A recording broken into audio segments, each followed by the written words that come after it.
मेरा नाम रागिनी है। मैं आज बहुत खुश थी क्योंकि आज मेरी ड्यूटी का पहला दिन था। आखिरकार इतने सालों की मेहनत के बाद मैं पुलिस अफसर बन गई थी। मेरी नौकरी बहुत अच्छी चल रही थी।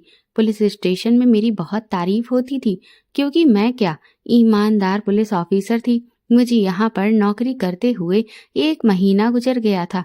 न जाने कितने लोग मेरे पास ऐसे आए थे जो मुझे रिश्वत देने की कोशिश करते थे, मगर मैंने उनको भी सबक सिखाया था कि रिश्वत देना और लेना पाप है। इसीलिए मैं आपको इस जुर्म में गिरफ्तार भी कर सकती हूँ। इसलिए आगे से इस तरह की कोई बात मत करना। मैं काफी सारे केसेस हैंडल कर चुकी थी। मेरी जिंदगी इसी तरह से गुजर रही थी जब एक बड़ा ही खतरनाक केस मेरे पास आया। एक जवान लड़की पुलिस स्टेशन में भागते हुए मेरे पास आई और कहने लगी, मैडम प्लीज मुझे बचा लो, प्लीज मेरी मदद करो, मैं आपके आगे हाथ जोड़ती हूँ, आप प्लीज मुझे उन लोगों के पास वापस मत भेजना। मैं उस लड़की की बात सुनकर दंग रह गई थी और फिर मैंने उसे तसल्ली दिलाई। कहा कि तुम तसल्ली से बात करो, इतना घबरा क्यों रही हो और रो क्यों रही हो। मैंने देखा था कि उस लड़की के सर पर खरोंचें लगी हुई थी और उससे थोड़ा सा खून भी बाहर आ रहा था। मैंने कहा कि ये तुम्हारे सर पर क्या हुआ है, तो वो कहने लगी कि मैं अभी आपको सब बताती हूँ मैडम कि मेरे साथ क्या क्या हुआ है और आगे क्या होने वाला था। उस लड़की ने कहा कि मैं आपके पास रिपोर्ट लिखवाने के लिए आई हूँ। मैंने अपनी दूसरी लेडी ऑफिसर को इशारा किया और कहा कि इसकी रिपोर्ट लिखो।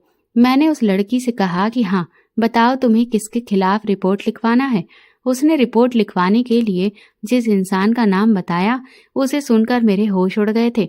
मुझे यकीन नहीं आ रहा था कि सारा शहर जिस इंसान की तारीफ करता था, ये लड़की उस इंसान के नाम पर रिपोर्ट दर्ज कराने आई थी और उसके ऊपर तरह तरह के आरोप भी लगा रही थी। मैंने उस लड़की से कहा कि तुम जानती भी हो कि तुम किसके बारे में बात कर रही हो, तो वो कहने लगी कि जी मैडम जी, मैं जानती हूँ, बहुत अच्छे तरीके से जानती हूँ, लेकिन मैं आपको भी उस इंसान की हकीकत बताना चाहती हूँ जो अपने घर में लड़कियों को रखने के बाद उनकी बहुत बुरी हालत करता है। क्योंकि मेरे ही सामने एक लड़की ने अपनी जान गंवाई है। वो बेचारी मासूम थी। उसके माता पिता तो उसे बहुत भाग्यशाली समझ रहे थे कि बाबा ने उसे अपने घर में रखने की अनुमति दे दी, लेकिन वो ये नहीं जानते थे कि वहां पर क्या क्या होता है। वहां पर लड़कियों के साथ बहुत बुरा सुलूक किया जाता है। वो बेचारी मासूम चीख रही थी, चिल्ला रही थी, मगर उसकी कोई सुनवाई नहीं हुई। वो बेचारी तड़पती रही और तड़पते तड़पते ही उसने अपनी जान दे दी। मैं नहीं चाहती कि मैं भी अपनी जान से हाथ धो बैठूं। मैं इस ढोंगी बाबा की हकीकत सारी दुनिया के सामने लेकर आना चाहती हूँ। तभी मैं अपनी जान पर खेल कर वहां से भाग कर आई हूँ। अब आप ही हो जो मेरी मदद कर सकती हो। मैंने उससे कहा, अच्छा बताओ तो तुम्हारे साथ वहां क्या हुआ और तुम जिस लड़की की बात कर रही हो उसके साथ क्या हुआ। आखिर हम भी तो जाने कि बाबा जी अपने घर में रहने वाली लड़कियों के साथ क्या करते हैं। तो वो लड़की रोते हुए कहने लगी कि मैडम सिर्फ बाबा जी ही नहीं बल्कि उनकी पत्नी भी बहुत खतरनाक औरत है।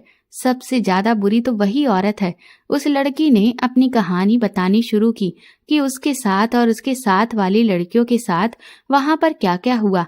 उस लड़की ने बताया कि मैं गरीब फैमिली से बिलोंग करती हूँ। हम लोग इस गांव के ही रहने वाले हैं। मेरा दुनिया में कोई भी नहीं है। मेरे माता पिता मुझे इस दुनिया से छोड़कर जा चुके हैं। मैं अपने भैया भाभी के साथ उनके घर में रहती थी। कहने को तो वो मेरा भी घर था, लेकिन मुझे उस घर में कभी भी अपना अधिकार नहीं मिला था।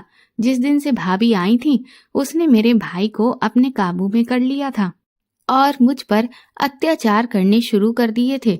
भाभी का बिहेवियर मेरे साथ बिल्कुल भी अच्छा नहीं रहता था। वो घर के सारे काम मुझसे करवाया करती थी, जबकि उन्होंने मुझे पूरे गांव में बदनाम किया हुआ था कि मेरा किसी लड़के के साथ अफेयर चल रहा है। वो चाहती थी कि मेरी शादी जल्द से जल्द हो जाए, मगर मेरी अभी उम्र ही क्या थी। मेरे लिए रिश्ते तो आने शुरू हो गए थे, लेकिन हर बार मैं शादी से इनकार कर दिया करती थी। भैया फिर भी मेरी जबरदस्ती शादी करवाना चाहते थे। एक दिन मेरी भाभी कहने लगी कि गांव में एक जगदीश बाबा आए हैं। जगदीश बाबा कौन था, मैं तो उसे नहीं जानती थी, लेकिन मेरी भाभी शायद जानती थी। भाभी कहने लगी, अरे तुम नहीं जानती जगदीश बाबा को? वो तो ऐसी लड़कियों को अपने घर में जगह देते हैं जिनके आगे पीछे कोई भी नहीं होता। अगर तुम शादी नहीं करना चाहती तो हमारे घर से निकल जाओ और जगदीश बाबा के घर में जाकर उनकी सेवा करो। उनके घर में तो बहुत सारी लड़कियां रहती हैं। अगर तुम भी चली जाओगी तो कोई इतनी बड़ी बात नहीं है। भाभी की बात को मैंने इग्नोर कर दिया था और फिर मैं पड़ोस वाले घर में जाकर बैठ गई थी और उन्होंने भी मुझे जगदीश बाबा के बारे में बताया। पड़ोस वाली आंटी कहने लगी कि तुम्हारे भाई या भाभी तुम्हें बहुत परेशान करते हैं। तुम एक काम क्यों नहीं करती, तुम जगदीश बाबा के घर में जाकर रहने लगो। तुम्हें पता है, जगदीश बाबा के घर में रहने वाली लड़कियां बड़ी भाग्यशाली होती हैं। सुना है अगर वो जगदीश बाबा के घर में 3 महीने गुजार ले तो उनकी शादी बहुत ही अच्छे परिवार में होती है और वो सारी जिंदगी खुश रहती हैं क्योंकि बाबा जी उनके लिए पूजा पाठ करते हैं। आंटी के मुंह से भी मैंने जगदीश बाबा के बारे में बहुत तारीफ सुनी थी और फिर जब मैं अगले दिन सब्जी लेने गई तो वहां पर भी कुछ औरतें जगदीश बाबा के बारे में बातें कर रही थी। ये बाबा पहले किसी और गांव में रहता था लेकिन अब ये हमारे गांव में था। इसने अपना घर यहीं बना लिया था और सुना था कि वो इस घर में सिर्फ अपनी पत्नी के साथ रहते हैं, जबकि बहुत सारी जवान लड़कियों को उन्होंने अपने घर में रहने के लिए जगह दी है जो बेचारी मासूम और बेसहारा हैं। वैसे भी एक मासूम सी शकल वाली लड़की मैं भी हूँ। मेरी भाभी हमेशा मेरी शकल सूरत को लेकर मुझे बहुत ताने दिया करती थी। मेरे दिमाग में लोगों की बातें आ रही थी कि क्यों ना मैं भी जगदीश बाबा के घर पर चली जाऊं। फिर एक दिन मुझे लड़के वाले देखने आए और जबरदस्ती मेरी भाभी ने मेरा रिश्ता तय कर दिया, लेकिन मैं ये शादी नहीं करना चाहती थी। लड़के की माँ बहुत ज्यादा चालाक थी। मुझे तो वो बिल्कुल अपनी भाभी की तरह ही लग रही थी, इसलिए मैंने शादी से साफ इनकार कर दिया था और मेरा कहना था कि अगर मेरी शादी जबरदस्ती करवाने की कोशिश की तो मैं घर से भाग जाऊंगी। लेकिन फिर भी मेरे भैया भाभी मेरी शादी करवाना चाहते थे और फिर मेरे पास यही मौका था कि मैं घर से भाग जाऊं और बाबा जी के आश्रम में जाकर रहने लगूं। वैसे भी वहां पर बहुत सारी लड़कियां मेरे जैसी थीं जो अपनी जिंदगी गुजार रही थीं। मैं अपने घर से भाग गई और बाबा जी के यहाँ चली गई। बाबा जी अपने भक्तों के पास बैठे हुए थे। जब मैंने उनके आगे हाथ जोड़ दिए और कहा कि बाबा जी प्लीज मुझे यहाँ पर रहने की अनुमति दे दीजिए, मैं अपने घर में नहीं रहना चाहती। मेरे भैया भाभी जबरदस्ती मेरी शादी करवा रहे हैं। बाबा ने मुझे तसल्ली दी और समझाया कि तुम अब हमारे पास रहना।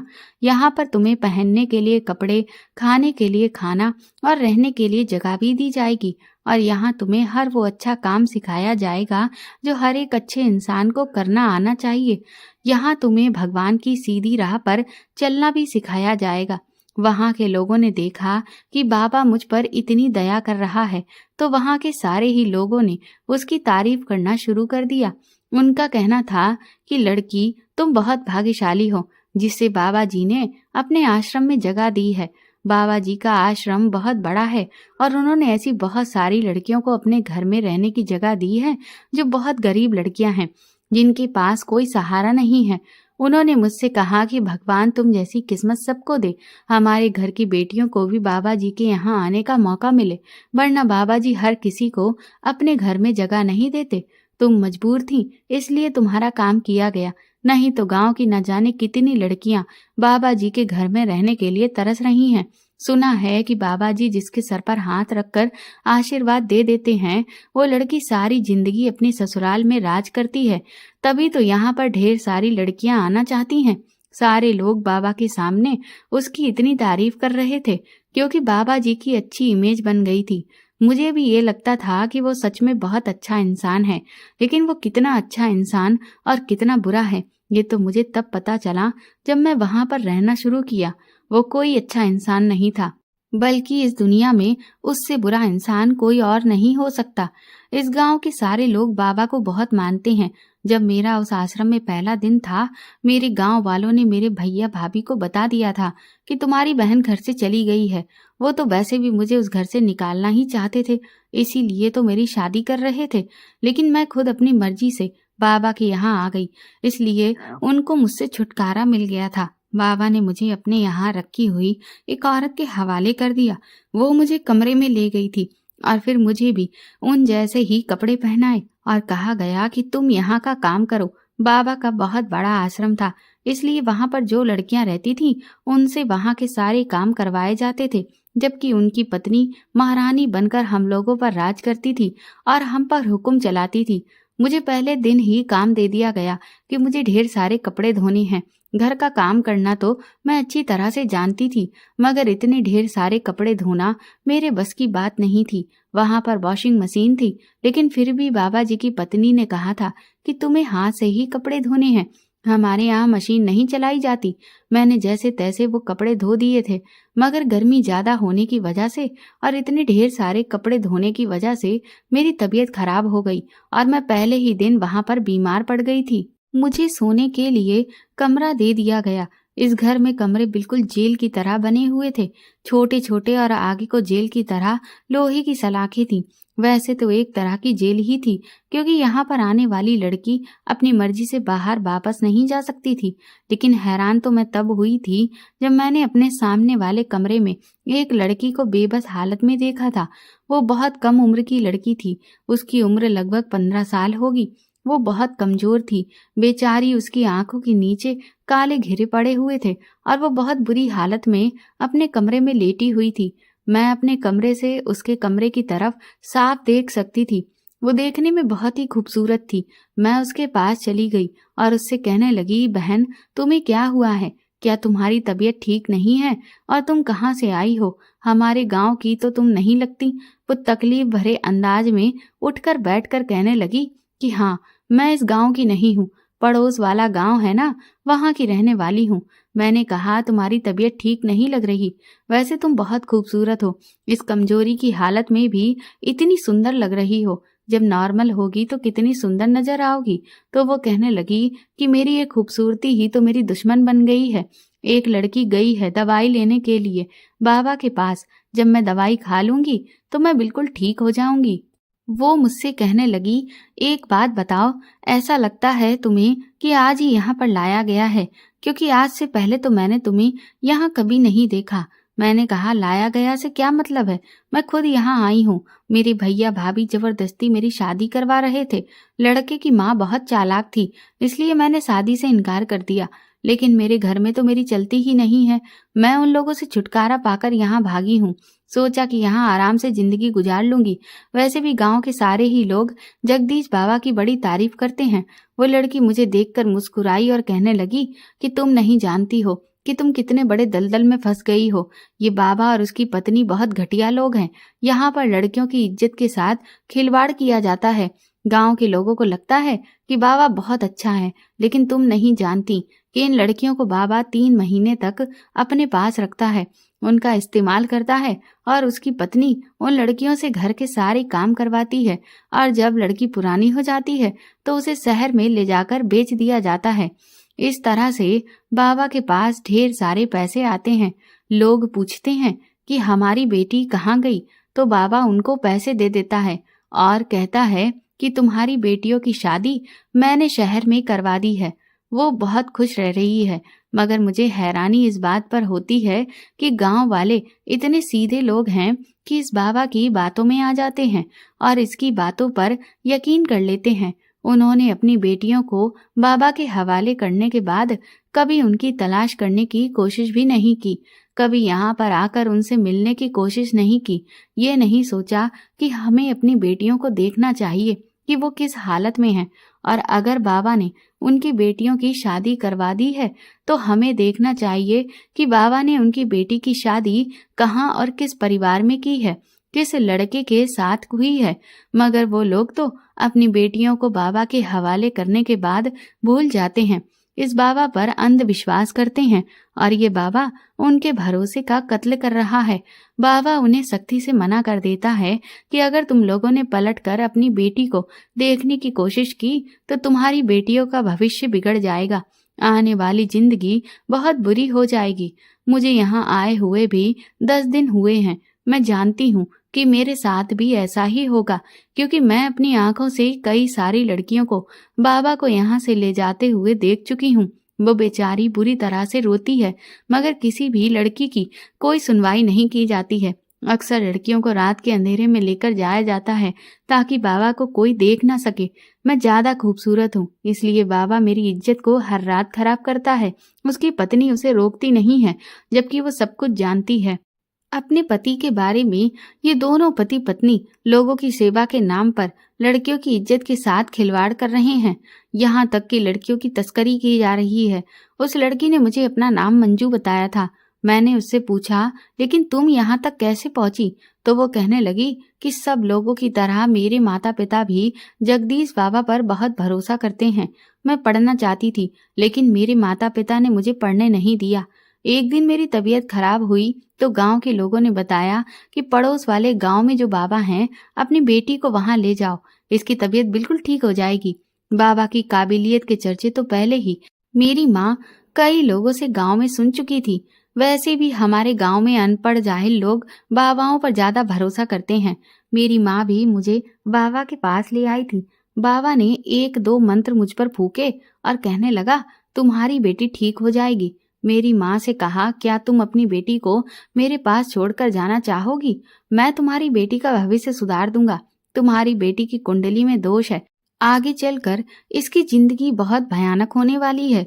ये बात सुनकर मेरी माँ डर गई थी और उन्होंने बाबा जी के आगे हाथ जोड़ दिए और वो कहने लगी कि बाबा जी, अगर आप मेरी बेटी को अपने पास रखोगे तो मैं अपनी बेटी को बड़ी भाग्यशाली समझूंगी, क्योंकि मैंने सुना है कि जितने भी लोगों की बेटियां आपके पास आई हैं, उनकी शादी शहर के बड़े बड़े लोगों से हुई है। वो अपनी ससुराल में आज राज कर रही हैं। मगर मुझे न जाने क्यों डर लग रहा था। मैंने अपनी माँ को बहुत मना किया कि मुझे बाबा के पास मत छोड़ो, मुझे अपने साथ लेकर चलो, लेकिन मेरी माँ ने मेरी एक नहीं सुनी। उन्होंने मुझे समझाया कि तुम बाबा के पास रहोगी, तुम्हारी जिंदगी भी संवर जाएगी। मैं तुम्हारे फायदे के लिए कह रही हूँ। मैं घर जाकर तुम्हारे पिताजी से अनुमति लेकर आती हूँ। लेकिन मैंने माँ से कहा था, माँ प्लीज मुझे अपने साथ ले चलो, लेकिन मेरी माँ ने एक नहीं सुनी और मुझे बाबा जी के पास छोड़ दिया। मैं जानती थी कि मेरे पिताजी भी बाबा जी के घर में ठहरने के लिए मुझे परमिशन दे देंगे, और फिर ऐसा ही हुआ। आखिरी बार मेरे माता पिता मुझसे मिलने के लिए आए। उन्होंने मुझे आशीर्वाद दिया कि तुम बाबा जी के पास रहो, अपनी जिंदगी खुशी से गुजारो। बाबा जी ने मेरे माता पिता से कह दिया था कि अब यहाँ अपनी बेटी से मिलने आने की जरूरत नहीं है, क्योंकि ये 3 महीने हमारे पास रहेगी। उसके बाद हम इसकी शादी शहर के किसी अच्छे बिजनेसमैन के बेटे से करवा देंगे और तुम्हें तुम्हारी बेटी की शादी के फोटोज भी दे दिए जाएंगे। मंजू अपनी कहानी बताते हुए बहुत रो रही थी और कह रही थी कि अब तुम अपने कमरे में चली जाओ, क्योंकि यहाँ कोई न कोई औरत चेक करने के लिए आती रहती है कि सारी लड़कियां अपने अपने कमरे में हैं या नहीं। अगर कोई आ गया और उसने तुम्हें मेरे कमरे में बैठे हुए देख लिया तो तुम्हें इसकी सजा दी जाएगी। मैं नहीं चाहती कि मुझसे बातचीत करने की तुम्हें सजा दी जाए। मैं उस लड़की की बात सुनकर खामोशी से अपने कमरे में चली आई थी और अपने बिस्तर पर लेटी हुई उसे नम आंखों से देख रही थी, क्योंकि उसकी कहानी बहुत दुख भरी थी। मुझे डर लगने लगा था कि अब मेरे साथ क्या होगा। मैं सोच रही थी कि अगर मुझे घर से भागना ही था तो मैं कहीं और चली जाती, या फिर इससे अच्छा यही होता कि मैं अपने भैया भाभी की मर्जी के मुताबिक शादी कर लेती। कम से कम वहां सुकून की जिंदगी तो गुजार रही होती। मगर यहाँ तो मुझे ऐसा लगता है जैसे मैं किसी नरक में आ गई हूँ। मैंने अपने पैर पर खुद ही कुल्हाड़ी मार ली थी। अगला दिन निकल आया था जब सारी लड़कियों से कहा गया कि अब तुम लोग काम पर लग जाओ। मंजू भी अपने कमरे से बाहर निकल आई थी और कामकाज कर रही थी। मंजू और मुझे सफाई का काम दिया गया था। हम दोनों मालकिन के कमरे में सफाई करने के लिए गए थे। जब मैंने मंजू से कहा कि मंजू, हम लोगों को यहाँ से भागना होगा, यहाँ से भागने के लिए कुछ ना कुछ तो करना होगा, क्योंकि हम लोग यहाँ नहीं रह सकते। मेरी बात पर मंजू मुस्कुराई और कहने लगी, तुम्हें क्या लगता है कि मैंने यहाँ से भागने की कोशिश नहीं की? मैंने यहाँ से भागने की काफी कोशिश की थी, मगर मैं हर बार नाकामयाब रही। और तुम काम पर ध्यान दो, वरना मालकिन आ जाएगी। मंजू और मैं सफाई कर रहे थे, तभी अचानक से टेबल पर रखा हुआ शीशे का फ्लावर पॉट मुझसे गलती से जमीन पर गिर गया और उसके टूटने की आवाज बड़ी जोर से आई थी। मंजू ने घबराकर मुझे देखा और मैंने भी उसकी तरफ देखा। मंजू कहने लगी कि तुमने ये क्या किया? तुम नहीं जानती कि मालकिन तुम्हें इसकी बहुत बड़ी सजा देगी। मंजू ने जल्दी से मुझे पीछे किया और कहने लगी, तुम यहाँ से हटो, तुम जाओ यहाँ से, कमरे से निकल जाओ जल्दी से, ये सब कुछ मैं साफ करती हूँ। उसने मुझे जबरदस्ती कमरे से बाहर भेज दिया। मैं कमरे से निकल ही रही थी, तभी अचानक मालकिन कमरे के अंदर आ गई और कहने लगी कि किस बात का शोर मचाया हुआ है, क्या तोड़ा है। उसने देखा था तो मंजू गिरे हुए फ्लावर पॉट के कांच बीन रही थी। वो गुस्सा करते हुए मंजू के करीब आई और उसने मंजू के बालों को पकड़ लिया और उसे मारना पीटना शुरू कर दिया। कहने लगी, मनुष, तुझसे कोई काम ढंग से नहीं होता। यहाँ पर सारी लड़कियां आसानी से और अच्छे से तरीके से काम करती हैं, लेकिन मैं देख रही हूँ जिस दिन से तू यहाँ आई है, तुझे मेरे हाथ से ही मार खाना बहुत पसंद आ रहा है। कोई ना काम तो बिगाड़ती ही रहती है। मैं जल्दी से मालकिन के पास गई और मैंने उनसे मंजू को छुड़वाने की कोशिश की। मैंने कहा, मालकिन, इसमें इसकी कोई गलती नहीं है, ये सब तो मैंने किया है। उसने मुझे जोर से धक्का दिया और वो कहने लगी कि तू हट यहाँ से, इसके और मेरे बीच में कोई नहीं आना चाहिए। अगर तू आई तो तेरी भी खैर नहीं। उसने जबरदस्ती मुझे धक्के मारकर कमरे से निकाल दिया। मंजू बेचारी चीख रही थी और बहुत जोर जोर से रो भी रही थी। मैं भी रो रही थी, दरवाजे को जोर जोर से पीट रही थी। उसके चिल्लाने की आवाज मुझे बाहर तक आ रही थी और मैं तड़प तड़प कर रो रही थी कि मेरी वजह से बेचारी मंजू का क्या हाल हो गया। बहुत देर के बाद बाबा की पत्नी बाहर आई थी और उसने मुझसे कहा था कि ले जा इस लड़की को यहाँ से, इसके कमरे में डाल दे, अब ये किसी काम की नहीं है और जल्दी इसको इसके कमरे में छोड़कर काम पर लग जा, वरना तेरी हालत भी ऐसी करूंगी जैसे इसकी की है। मैंने जल्दी से मंजू को उठाया। उस बेचारी से तो चला भी नहीं जा रहा था। मैं उसे सहारा देते हुए उसके कमरे तक ले गई थी और उससे कहा कि मंजू, तुमने मेरा इल्जाम अपने सर पर क्यों ले लिया था? तो वो कहने लगी कि मेरी जिंदगी तो यहाँ आने के बाद बर्बाद हो चुकी है। मैं यहाँ रोज किसी न किसी नए अत्याचार का शिकार हो रही हूँ, मगर तुम तो कल ही यहाँ पर आई हो। मैं नहीं चाहती थी जैसा मेरे साथ हो रहा है ऐसा ही तुम्हारे साथ भी हो। मैं तुमसे विनती करती हूँ कि अगर तुम्हें यहाँ से भागने का रास्ता दिखाई देता है तो प्लीज तुम यहाँ से चली जाओ, क्योंकि ये बहुत खतरनाक जगह है। यहाँ पर आने वाला इंसान कभी भी सही सलामत यहाँ से वापस नहीं जा सकता है। मैंने मंजू से कहा कि अब मैं यहाँ से भागने की कोशिश नहीं करूंगी और अगर यहाँ से भागी तो तुम्हें अपने साथ लेकर जाऊंगी। मंजू कहने लगी, अब मैं यहाँ से जाकर क्या करूंगी? मेरे साथ तो काफी कुछ गलत हो चुका है।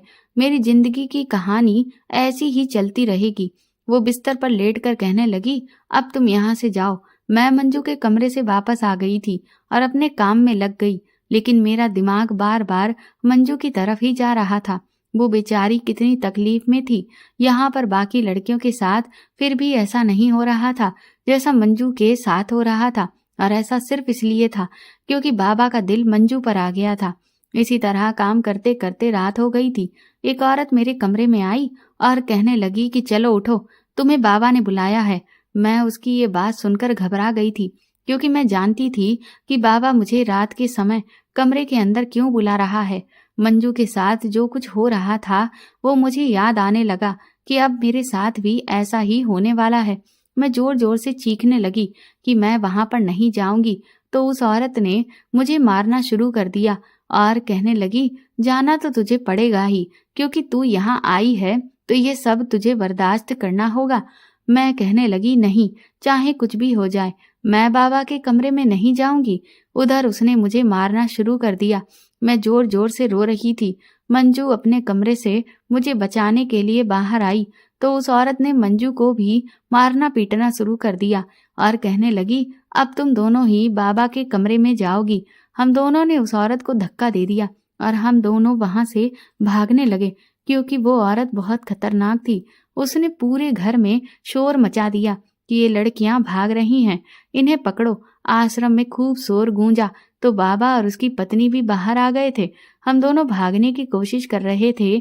जब पूरे घर में शोर मच गया तो सब बाहर आ गए। हम जानते थे कि अब हमारा अंजाम बहुत बुरा होने वाला है। हम दोनों पकड़े गए थे और अब हम दोनों को बुरी तरह से मारा जा रहा था। मंजू बाबा से बदतमीजी कर रही थी कि ढोंगी बाबा, इस मासूम लड़की को तो छोड़ दे, तूने मेरे साथ जो किया उसका फैसला तो भगवान करेगा, मगर तुम दोनों पति पत्नी को कभी भी मैं माफ नहीं करूंगी और ना ही कभी भगवान माफ करेगा। मैं तेरे आगे हाथ जोड़ती हूँ, इस लड़की को जाने दे। जब बाबा ने मेरे मुंह पर एक जोरदार थप्पड़ मार दिया और कहने लगा, लगता है तुम दोनों सहेली बन गई हो, आज हमें तेरी सहेली को खत्म करना होगा। उसने अपनी पत्नी की तरफ इशारा किया। जब उसकी पत्नी ने दूसरी औरत को इशारा करके उससे डंडा मंगवाया और उसने डंडे से मेरी आंखों के सामने ही मंजू को मारना शुरू कर दिया। वो मंजू को इतनी बुरी तरह से मार रही थी कि मुझसे देखा नहीं जा रहा था। मैंने लाख कोशिश की कि वो मेरे हाथ छोड़ दे और मैं मंजू को बचा लूं, लेकिन मैं कुछ भी ऐसा नहीं कर सकी। बाबा मुझे जबरदस्ती अपने साथ कमरे में लेकर आया। वो मेरी इज्जत खराब करना चाहता था। उधर मंजू बेचारी बहुत तड़प रही थी। वो मुझे खींचकर ले जाने की कोशिश कर रहा था, मगर मैं बार बार पलटकर मंजू की तरफ देख रही थी और चिल्ला रही थी कि प्लीज उसे छोड़ दो, प्लीज हम दोनों को छोड़ दो, कोई हमें बचाओ। लेकिन ये सब करने का शायद कोई फायदा नहीं था, क्योंकि मंजू के इतनी ज्यादा चोट लग चुकी थी कि वो बेचारी फर्श पर बुरी तरह से तड़प रही थी और तड़पते तड़पते वो बेहोश हो गई। मगर फिर भी बाबा की पत्नी के हाथ नहीं रुके थे।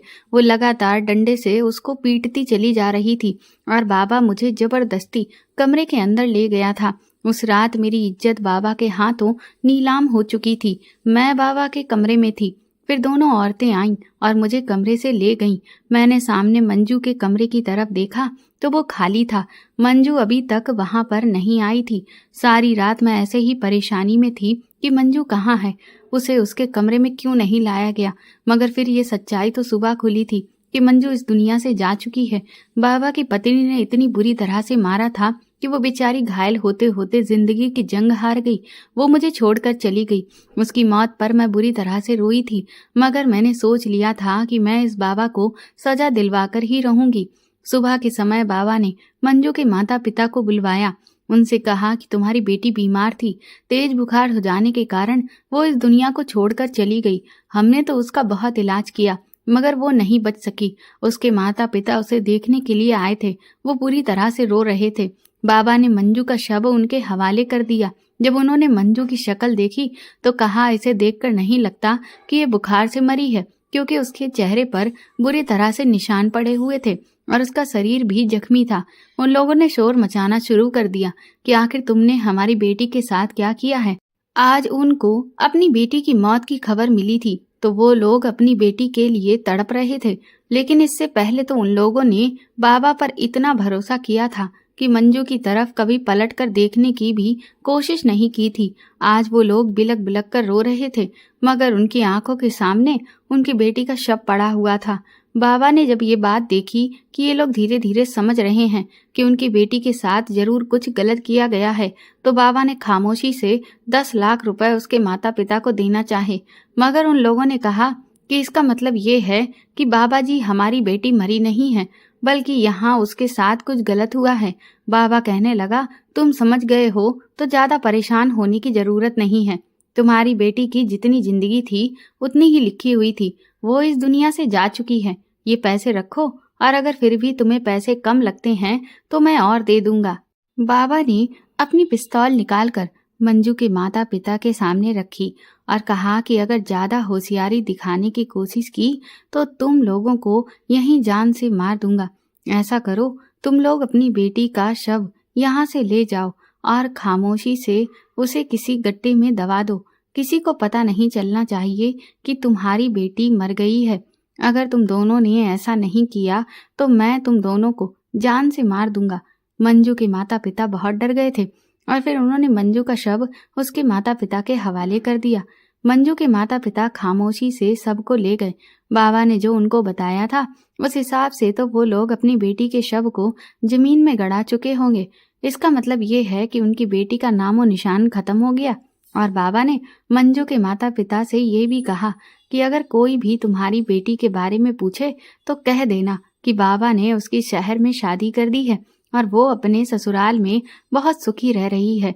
मंजू के माता पिता गरीब लोग थे, बाबा का सामना नहीं कर सकते थे, इसीलिए खामोशी से रोते हुए अपनी बेटी का शव लेकर वहां से चले गए थे। लेकिन मैडम, मैं ये सब नहीं बर्दाश्त कर सकती। इसलिए मैंने कुछ भी करके वहां से भागने का फैसला कर लिया था। मैं जानती थी कि मेरे भागने का अंजाम इस बार मेरी मौत होगी, मगर मैंने सोच लिया था कि मुझे बड़ी चालाकी से यहाँ से निकलना होगा। उस आश्रम में रुकना अब मेरे लिए बहुत बड़े खतरे की घंटी साबित हो सकता था और मैं मंजू को इंसाफ दिलाना चाहती थी। अगर मैं भी बाबा या उसकी पत्नी के हाथों मर जाती तो फिर मेरा राज भी राज रह जाता, क्योंकि मेरे भैया भाभी ने भी मुझसे कभी मिलने की कोशिश नहीं की। इस तरह कोई नहीं जान पाता कि उस घर में क्या हो रहा है। मैडम, मैं बड़ी खामोशी के साथ सुबह सवेरे जब सब लोग सो रहे थे घर की छत पर चली गई और मैंने वहां बहुत ऊंचाई से छलांग मारी थी। मैंने सोचा था भले मेरी टांगें टूट जाएंगी, मगर मेरी जान नहीं जानी चाहिए। मुझे जिंदा रहना होगा और इस बाबा की सच्चाई दुनिया के सामने लानी होगी। मैं वहां से छलांग मारकर जमीन पर गिर गई थी। मेरे पैरों में बुरी तरह से चोट आई है, आप मेरी चोट देख सकती हो, लेकिन मैं फिर भी लड़खड़ाती हुई वहां से जैसे जैसे वापस आ गई हूँ और आपको ये सच्चाई बता रही हूँ। अगर आपको मेरी बात पर यकीन नहीं आता तो आप लोग जाकर मंजू के माता पिता से सारी सच्चाई पूछिए, क्योंकि अब ये बाबा मुझे ढूंढने की कोशिश करेगा और ना जाने कितनी लड़कियों के साथ ये गलत कर चुका है और उसकी पत्नी भी उन लड़कियों की जिंदगी बर्बाद कर चुकी है और फिर ये लोग उन लड़कियों की शहर में तस्करी कर देते हैं। मैं आपके आगे हाथ जोड़ती हूँ मैडम, मैं सब कुछ सच सच बता रही हूँ। यहाँ पर इस लड़की की कहानी खत्म हुई थी। मैंने उससे कहा कि अच्छा ठीक है, तुम्हारी रिपोर्ट दर्ज कर ली गई है। मैंने अपने एक हवलदार से कहा था कि इस लड़की को हमारी कस्टडी में रखा जाए, इसे बाहर ना निकाला जाए, क्योंकि उसने बताया था कि इसकी जान को बाबा से खतरा है, इसलिए इसकी हिफाजत करना हमारी जिम्मेदारी थी। जब तक हम पता नहीं लगा लेते कि आखिर ये सच बोल रही है या झूठ, हम लोग इन्वेस्टिगेशन करने के लिए निकल चुके थे। हमें सबसे पहले मंजू के माता पिता के पास जाना था। हमने मंजू का पता लगा लिया था कि मंजू कहाँ की रहने वाली थी और उसके माता पिता कौन थे। हम उसके घर गए थे। उसके माता पिता की आंखों से लग रहा था कि वो लोग बहुत रोए हुए हैं। जब हमने उनकी बेटी के बारे में उनसे पूछा था, उस लड़की के मुताबिक उन लोगों ने हमें यही बताया था कि उनकी बेटी की शादी बाबा ने शहर में किसी अच्छी जगह पर करवा दी है और वो वहां पर सुखी सुखी रह रही है। इसका मतलब यही था कि उन लोगों ने हमसे साफ साफ झूठ बोल दिया था। हमने कहा अगर आपने हमें सच्चाई नहीं बताई तो हम आपको भी अरेस्ट कर सकते हैं। हमारे पुलिस स्टेशन में जगदीश बाबा के खिलाफ FIR दर्ज करवाई गई है। ये बात सुनते ही मंजू के माता पिता चौंक गए थे और कहने लगे कि इतनी हिम्मत हमारे गांव में आखिर किसके अंदर आ गई कि जगदीश बाबा के खिलाफ रिपोर्ट दर्ज करा सके। मैंने कहा आप सच बता देंगे तो मैं आपकी बेटी को इंसाफ दिला सकती हूँ कि आपकी बेटी मर गई है। तो उन्होंने पहले तो इनकार किया क्योंकि उन्हें बाबा का बहुत डर था, लेकिन फिर मैंने उनसे कहा कि अगर आप लोगों ने झूठ बोला तो मैं आपको भी अरेस्ट कर सकती हूँ। वैसे भी सच उगलवाना हम पुलिस वालों के लिए कोई बड़ी बात नहीं है। मेरी बात सुनकर वो लोग घबराकर मेरे पैरों में गिर गए और रोने लगे कि हमारी बेटी को बाबा ने मार दिया है। हम तो बड़े भरोसे के साथ उसके पास अपनी बेटी को लेकर गए थे। हम चाहते थे कि हमारी बेटी का भविष्य सुधर जाए, मगर हमें क्या पता था कि वो बाबा एक दिन हमारी बेटी को ही मार देगा। न जाने उसने मेरी बेटी के साथ क्या किया है। मैंने उनसे पूछा, अच्छा तो फिर ये बात सच है कि आपकी बेटी इस दुनिया से जा चुकी है और आप लोग उसका शव खुद ही बाबा के घर से लेकर आए हैं? क्या बाबा ने आपको डराया धमकाया था? उन लोगों ने इस बात पर हामी भर ली थी और फिर उन लोगों ने मुझे सारी सच्चाई बता दी कि उन्होंने अपनी बेटी का शव बाबा के कहने के मुताबिक जंगल में ही दबा दिया है। हमने उनसे कहा हमें वो जगह दिखाइए जहां पर आपने अपनी बेटी को दबाया है। उन लोगों ने हमें जगह दिखा दी थी। हमने जब उस जगह की खुदाई करवाई और वहां से मंजू का शव निकाला गया, हमने उसके शव को फॉरेंसिक लैब में भेज दिया। वहां से रिपोर्ट आई थी तो पता चला कि उसको मार पीट कर इतना घायल कर दिया गया कि उसका बहुत ज्यादा खून बह गया, जिसकी वजह से वो तकलीफ बर्दाश्त ना कर सकी और उसकी मौत हो गई। और उसकी रिपोर्ट में ये भी साबित हो चुका था कि उसके साथ कई बार गलत काम हो चुका है, जबकि हमने उस लड़की का भी टेस्ट करवाया था और उसमें भी यही पता चला था कि उसके साथ भी एक बार गलत काम हो चुका है। रिपोर्ट दर्ज कराने वाली लड़की सीमा ने बताया था कि भागने से एक रात पहले उसके साथ ये सब कुछ हुआ था और उसी रात मंजू की मौत भी हो गई थी और अगले दिन मंजू के माता पिता को उसका शव दे दिया गया और रात के समय वो लड़की छत से छलांग लगाकर हम लोगों के पास भागकर आई थी। हमारे पास बाबा को अरेस्ट करने के पूरे पक्के सबूत थे। इस तरह से मैंने बाबा और उसकी पत्नी को अरेस्ट कर लिया था और गांव के सारे लोगों को बाबा जी की सच्चाई दिखाई थी कि ये उनकी लड़कियों के साथ क्या कर रहा है। वहां पर कुछ लड़कियां ऐसी मिली थीं जो बाबा की गलत नीयत का शिकार हो रही थीं और उसकी पत्नी की परेशानियों से जूझ रही थीं, जबकि कुछ लड़कियां ऐसी थीं जो बाबा की दीवानी थीं और खुशी खुशी आकर वो जो कहता था वो सब कुछ करती थीं। और कुछ लड़कियां ऐसी थीं जिन्हें बाबा बेच चुका था और कुछ औरतें ऐसी थीं जो बाबा की गैंग में शामिल थीं। ये पूरा बहुत बड़ा धंधा था। इस पूरे गैंग को हमने अरेस्ट कर लिया था और जो मासूम लड़कियां थीं उनको रिहा करवा दिया गया था। इस तरह मंजू को इंसाफ मिल चुका था, जबकि उस लड़की को उसके भैया भाभी के हवाले कर दिया गया। हमने गांव वालों को ये सीख दी थी कि आप लोग बिना सोचे समझे और ढोंगी बाबाओं की बातों में आकर अपनी जवान लड़कियों को ऐसे ऐसे लोगों के हवाले ना करें। अपनी बेटियों को कभी बोझ ना समझें। अगर उनका भविष्य सुधारना चाहते हैं तो उन्हें पढ़ाएं लिखाएं, आत्मनिर्भर बनाएं। गांव के लोग इस घटना से काफी डर गए थे और फिर उसके बाद गांव के लोगों ने अपनी सोच बदल ली। हमने अपने गांव के सरपंच से बात करके ये फैसला किया था कि इस गांव में कोई भी बाबा नहीं आना चाहिए, क्योंकि बाबा पुराने जमाने में होते थे। अब जो बाबा हैं वो ढोंगी होते हैं और लोगों को सिर्फ बेवकूफ बनाना जानते हैं। बाबा की पत्नी को भी काफी कड़ी सजा मिली थी, क्योंकि असली सजा के हकदार तो वो औरत थी जिसने मंजू को पीट पीट के उसकी जान ली थी। मैं उस लड़की की मदद से इस केस को हैंडल कर पाई थी। उस लड़की की हिम्मत की मैं दाद देती हूँ, जिसने इतनी हिम्मत दिखाई और बाबा की सच्चाई सब लोगों के सामने लेकर आई।